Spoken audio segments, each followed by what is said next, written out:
నమస్తే ఆంధ్రప్రభకి స్వాగతం నేను ప్రియా కౌశిక్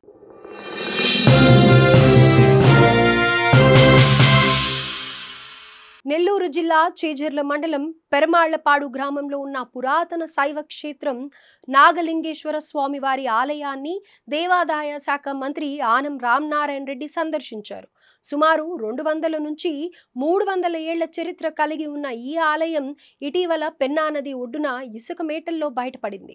ఇది 19వ శతాబ్దానికి చెందినదని పురావస్తు నిపుణులు తేల్చారు.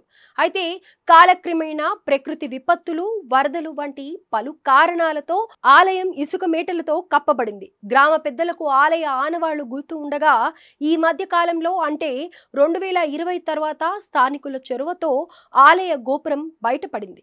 కాగా తాజాగా ఈ ఆలయాన్ని అధికారులతో కలిసి సందర్శించారు మంత్రి ఆనం. అలాగే ఎంతో ఘన చరిత్ర కలిగిన ఈ దేవాలయ పునరుద్ధరణ పనులు చేపట్టే విధంగా చర్యలు తీసుకుంటామని తెలిపారు. తెలుగువారి గొప్ప సంస్కృతి, ఆధ్యాత్మిక పరంపరకు నిలువెత్తు నిదర్శనంగా ఈ శైవ క్షేత్రం నిలుస్తుందన్నారు మంత్రి ఆనం రామనారాయణ రెడ్డి. ఈ ఆలయం జిల్లాకే తలమానికంగా నిలుస్తుందన్న ఆయన దేవాదాయ శాఖ ఇటువంటి ప్రాచీన దేవాలయాల పూర్వ చరిత్రను, పవిత్రతను నిలబెట్టే దిశగా పనిచేస్తుందని తెలిపారు. ఇంత ఘనమైన చరిత్ర కలిగిన ఆలయం సంరక్షణ, అభివృద్ధికి తగిన చర్యలు తీసుకుంటామని స్పష్టం చేశారు.